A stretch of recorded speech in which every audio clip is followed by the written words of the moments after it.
स्वागत है आप सभी का। आप देख रहे हैं किस्सा कुर्सी का और अब बात करेंगे किसानों के कुरुक्षेत्र की। हरियाणा में आज दिल्ली चंडीगढ़ हाईवे ब्लॉक है।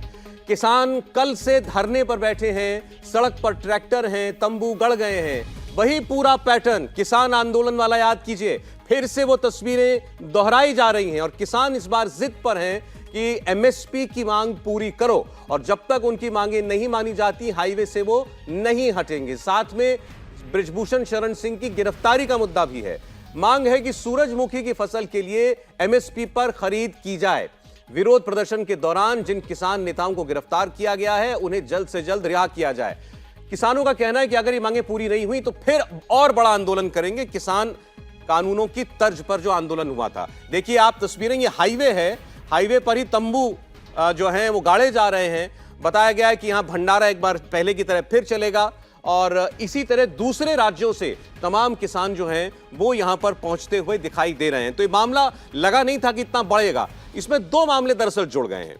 हरियाणा में सूरजमुखी के बीज की खरीद को लेकर किसान मांग कर रहे थे और सरकार के साथ उनकी अनबन हुई, कुछ टकराव भी हुआ, लाठीचार्ज भी हुआ। उसके बाद ये मामला बढ़ गया। राकेश टिकैत भी देखिए वहां पहुंचे हुए हैं। साथ ही साथ जो आंदोलनकारी पहलवान हैं वो भी किसानों के साथ अब जुड़ गए हैं।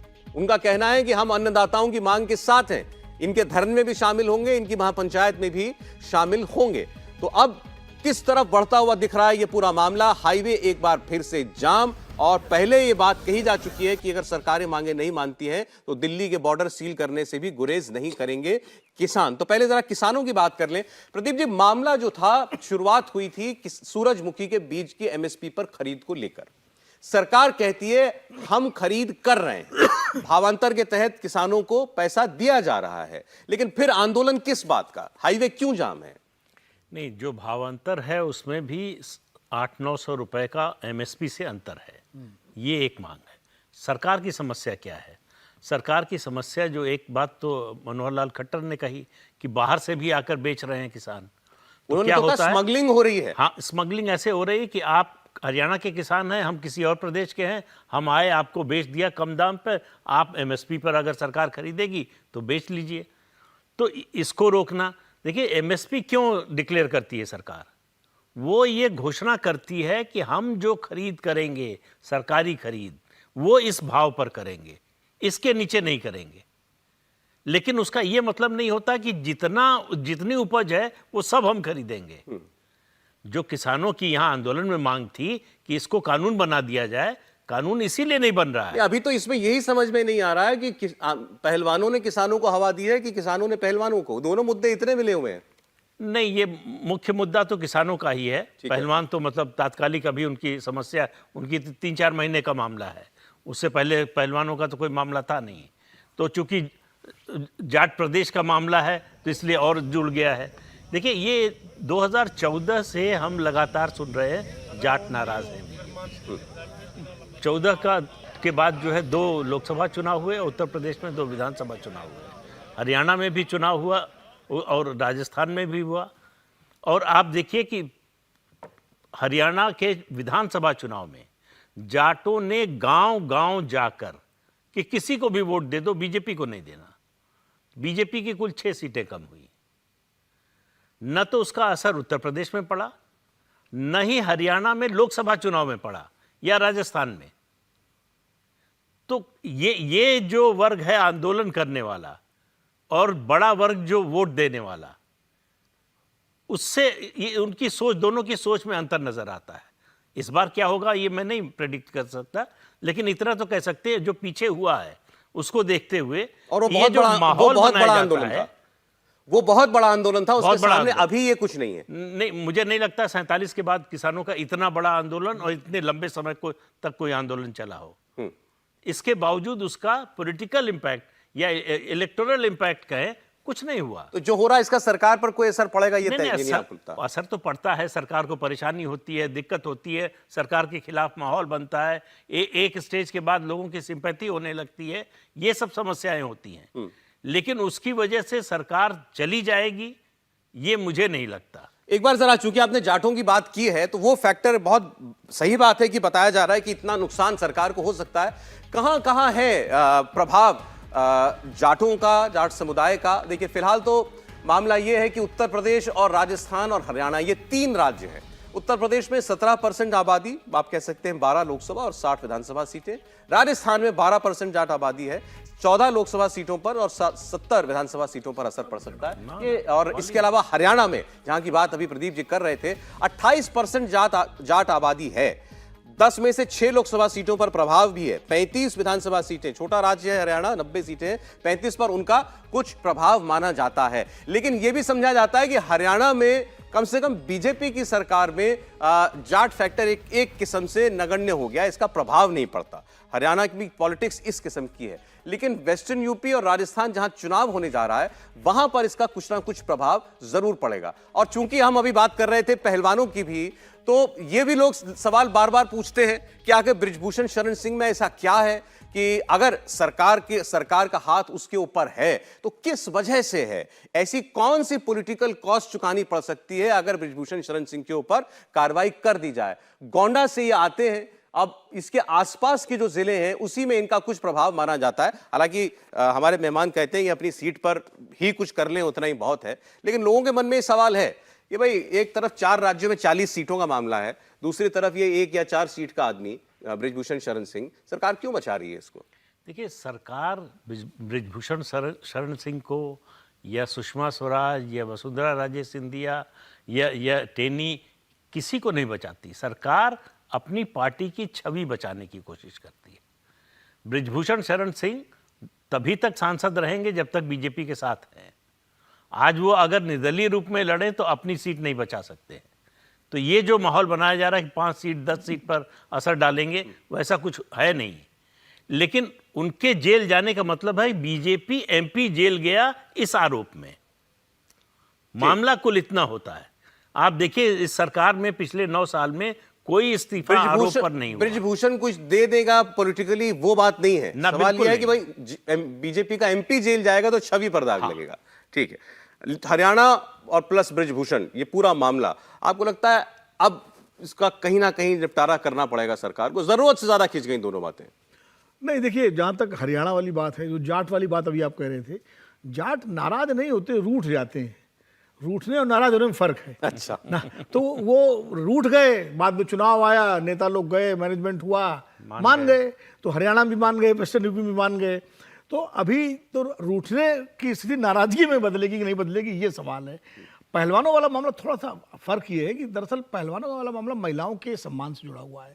और महिलाओं के सम्मान का मुद्दा ऐसा है कि हर एक इसको लेकर एक संवेदनशील होता है।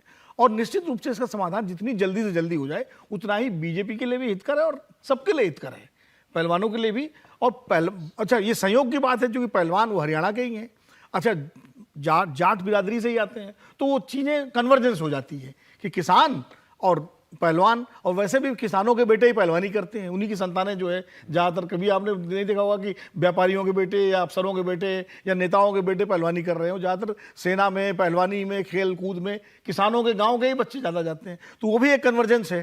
तो इसलिए मुझे लगता है कि जब किसान पंचायतें होती हैं, खाप पंचायतें होती हैं, तो पहलवानों का मुद्दा भी उसमें और किसानों का मुद्दा भी। अब मुद्दा ये MSP का है, लेकिन पहुँच गए उसमें बजरंग पूनिया भी, पहुंच गए उसमें राकेश टिकैत भी। जैसा और ये बजरंग पूनिया फिर टेनी भी याद दिला रहे हैं। हाँ, कि टेनी के मामले में भी यही हुआ था, देखिए दबाव बनाना पड़ा था कार्रवाई के लिए। हाँ, तो इसलिए वो, अच्छा, टेनी के जो मामले के जो सबसे बड़े संकट मोचक थे सरकार के, राकेश टिकैत, जिनके बारे में प्रदीप जी ने बड़ा अच्छा कहा था कि समाधान ही समाधान, बुला तो लें, वो फिर पहुंच गए वहाँ मौके पर।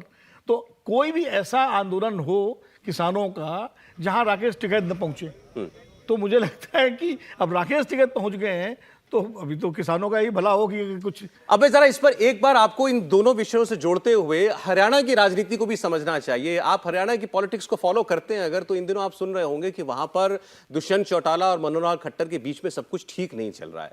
जजपा, जो उनकी पार्टी है दुष्यंत चौटाला की, उनके विधायकों के समर्थन से ये सरकार चल रही है।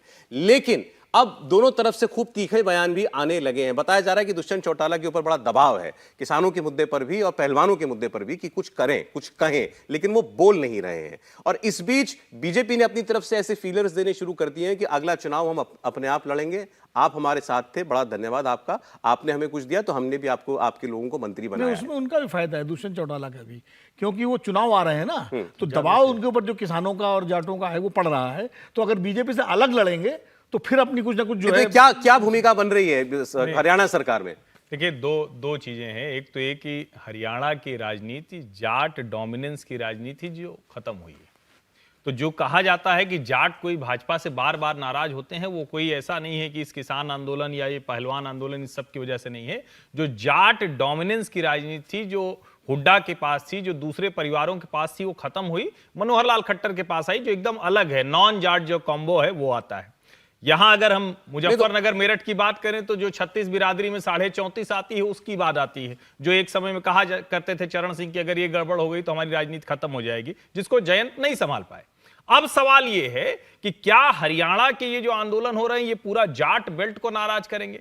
तो उसके लिए मैं एक ही बात बताता हूं, जब ये किसान आंदोलन चरम पे था तो वहीं जो गांव है इनका राकेश टिकैत का, उसके बगल से एक जाट का फोन आया। उसने कहा कि चौधरी साहब के समय में आसपास के सारे जाट कट्टा, बंदूक और लाठी लेके घूमने लगे थे। हम सब अपने गांव से निकलकर कहीं चले गए दूसरे शहर में, कोई आगरा चला गया, कोई मथुरा चला गया, कोई दिल्ली चला गया, और इसीलिए दिल्ली पुलिस में सबसे ज्यादा लोग हैं क्योंकि वो यहां चले आए किसी तरह एक को नौकरी मिले तो हमारा पूरा परिवार सुधर जाए। उनको डर लगा कि इस तरह का आंदोलन फिर से जाटों को उसी दिशा में ले जाएगा। मुझे लगता है कि एक बड़ा वर्ग जाटों का है जिसके बच्चे पढ़ लिख रहे हैं, जिसके बच्चे सम्मानपूर्वक जी रहे हैं, वो नहीं चाहता है कि जाट लाठी लेके ऐसे घूमे। नंबर 1। नंबर 2 ये कि संवेदनशील मुद्दा किसानों का है, लेकिन ये हर कोई जानता है कि इस देश में आढ़तियों और मंडी के लोगों ने पंजाब और हरियाणा में जो किया है वो अक्षम्य अपराध किया है। क्यों? क्योंकि आज ये सूरजमुखी की तस्करी की बात हो रही है। एफसीआई की रिपोर्ट है 20 लाख टन अनाज, मैं आंकड़ा दे रहा हूं, ये एफसीआई की रिपोर्ट है, 20 लाख टन अनाज ये तस्करी हुई है जो देश के अलग अलग राज्यों से लाकर पंजाब में इस नाम पर बेची जाती है किसान उगा रहा है। मुझे लगता है कि इस देश के हर किसान को समझना पड़ेगा, चाहे वो पंजाब हरियाणा का हो या देश के दूसरे कहीं और, यह आंदोलन क्यों नहीं दिखता? मुझे लगता है कि यह होने वाला नहीं है। ये कुछ लोगों की अपनी जिद है जो कहते हैं कि अच्छा हम तय करेंगे कि यहां पर खरीद हो। यह नहीं होता है। प्रदीप जी ने बहुत अच्छी बात कही, वो पब्लिक डिस्ट्रीब्यूशन सिस्टम के लिए एमएसपी तय हुई थी। किसान कुछ उगाए तो अगर एकदम से फंसे तो उसको लागत मिल पाए, उसके लिए तय हुई थी। इसलिए थोड़ी तय हुई थी कि 33 लाख 34 लाख करोड़ का बजट लगा के सिर्फ खरीद होगी और उसके बाद उसको सड़ा दिया जाएगा और शराब कारोबारियों को बेच दिया जाएगा। तीसरी बात, जो आप गोंडा की बात कर रहे हैं, बृजभूषण शरण सिंह की हैसियत सिर्फ और सिर्फ अपनी लोकसभा में। मैं पिछली बार जब बात कर रहा तो मैंने गोंडा बोल दिया, तो गोंडा से इस शो के तुरंत बाद एक फोन आ गया कि गोंडा में तो कीर्तिवर्धन सिंह है, राजा साहब के सामने इनकी क्या हैसियत है? तो दोनों की भिड़ंत है। मुझे फोन आया तुरंत, इसी शो के बाद आया। कैसरगंज में भी इसीलिए क्योंकि वो भारतीय जनता पार्टी के साथ हैं लंबे समय से और बाहुबल है, प्रभाव है। लेकिन ये कम लोग जानते हैं 3 दर्जन लोगों की गिरफ्तारी पिछले 6 महीने में हुई है। वो सब बताए जाते हैं कि अलग अलग अवैध संपत्तियों का कब्जा है, किसी का कुछ मामला है, किसी कुछ मामला है, और वो कार्रवाई किसने की है? योगी सरकार ने की है।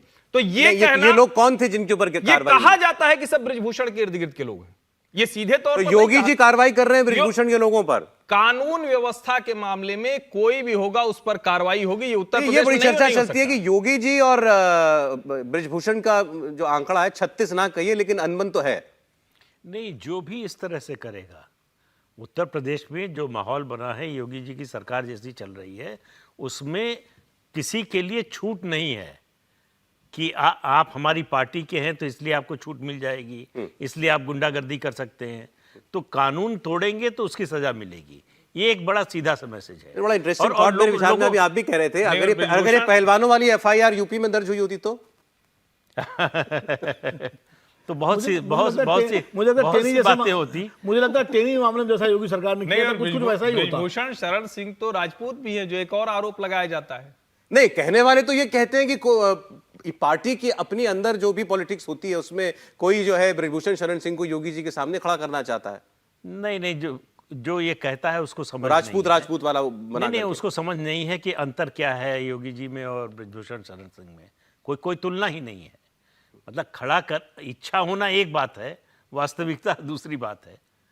तो वो कहीं कोई तुलना नहीं है। मुझे नहीं लगता कि कोई खड़ा तो पहली बात, अब जाटों के आंदोलन से या किसानों के इस आंदोलन से कोई बीजेपी को बड़ा पूरी जाट बेल्ट में कोई नुकसान होने जा रहा है, ऐसे कोई आसार नजर नहीं आते। नहीं, हरियाणा में तो कम से कम फायदा हरियाणा में फायदा हो सकता है। वहां खट्टर की सारी पॉलिटिक्स जो एंटी जाट है। हाँ, एंटी जाट है। एंटी जाट वोट पर ही ये सरकार बनी है, 2 बार सरकार बनी है। जाट विरोध के पर बनी है। वहां जाटों को लगता है कि यहां भी अगर जाटों की सरकार नहीं होगी तो कहां होगी। नहीं तो अब तो जजपा के साथ सरकार बना रहे। बहुत से लोगों का ये कहना है, कांग्रेस पार्टी के कुछ नेता ये कहते हैं कि आप देखिएगा चुनाव से कुछ महीने पहले जजपा जो है यानी दुष्यंत चौटाला ये सरकार से रूठ करके नाराज होकर के बाहर जाएंगे और ये सब कुछ होगा मिलीभगत के तहत। बीजेपी कहेगी अब तुम सरकार से दूर चले जाओ और चुनाव के बाद देखेंगे। उसकी भूमिका तो बन रही है ना, भूमिका बन रही है। जो ये तनातनी जो दिखाई पड़ रही है ये उसी की भूमिका है। बीजेपी के प्रभारी ने दावा कर दिया दुष्यंत चौटाला की सीट पर कि यहां पर हमारा उम्मीदवार लड़ेगा। हाँ, तो वही मैं कह रहा हूँ, ये भूमिका है। और उसके बाद दुष्यंत चौटाला फिर बीजेपी के खिलाफ बोलते हुए लोगों के बीच में जाएंगे और कहेंगे भाई हमने तो जो है स्थायी किसानों की बात पहुंचाने के लिए और किसानों की बात सरकार तक पहुंचे इसलिए समझौता किया था, लेकिन ये उस लायक नहीं निकले, इन्होंने धोखा दिया, जैसा कि होता है। जब उस समय किसान आंदोलन के समय अलग नहीं हुए दुष्यंत चौटाला, तो इस मुद्दे के कारण तो नहीं अलग हुए। मुद्दे के कारण नहीं, चुनाव के कारण। चुनाव के कारण देखिए उस समय तो समय था ना काफी इसमें- सरकार में, इसलिए जो इसमें है एक रोचक बयान मैं याद दिलाता हूं। जननायक जनता पार्टी का एक विधायक था, उसने कहा किसान आंदोलन के समय कि हमको लोहे के अंडरगारमेंट बनवाने पड़ेंगे, नहीं तो हम गांव में जा नहीं पाएंगे। तो उसकी तैयारी है, क्योंकि जो अभी विनोद जी ने कहा कि जाट रूठ जाते हैं और जाटों को बोलने का अंदाज ऐसा होता है कि वो आपका दोस्त भी हो तो लगेगा कि लठमारी कर रहा है, लेकिन सच ये है कि जाटों का बड़ा वर्ग इस बात को समझता है कि ये बात बात पर लाठी लेकर सड़क पर खड़े हो जाना, उस हाईवे पर खूंटा गाड़ने लगना, और जो हाईवे उन्हीं के गांव से रास्ते ठीक कर रहा है, उन्हीं के बच्चों को लेकर आ रहा है पढ़ने के लिए, उन्हीं की नौकरी के रास्ते ले जा रहा है, उन्हीं की उपज मंडी पहुंचा रहा है, उसको बार बार ये रोकना ये ठीक नहीं है। चलिए ठीक है, हमने आपके सामने पूरी जाट पॉलिटिक्स, किसानों की मांग, पहलवानों की मांग और हरियाणा की सरकार पर क्या कोई संकट के बादल हैं, इस सब पर बात हुई। किस्सा कुर्सी का में आगे क्या 2024 के लोकसभा चुनाव में बेरोजगारी बड़ा मुद्दा है? कांग्रेस पार्टी रोज आपको आंकड़े गिनाती है। इंडिया टीवी हर वक्त हर जगह डाउनलोड करने के लिए सर्च करें India TV news Google play store या ऐप स्टोर पर।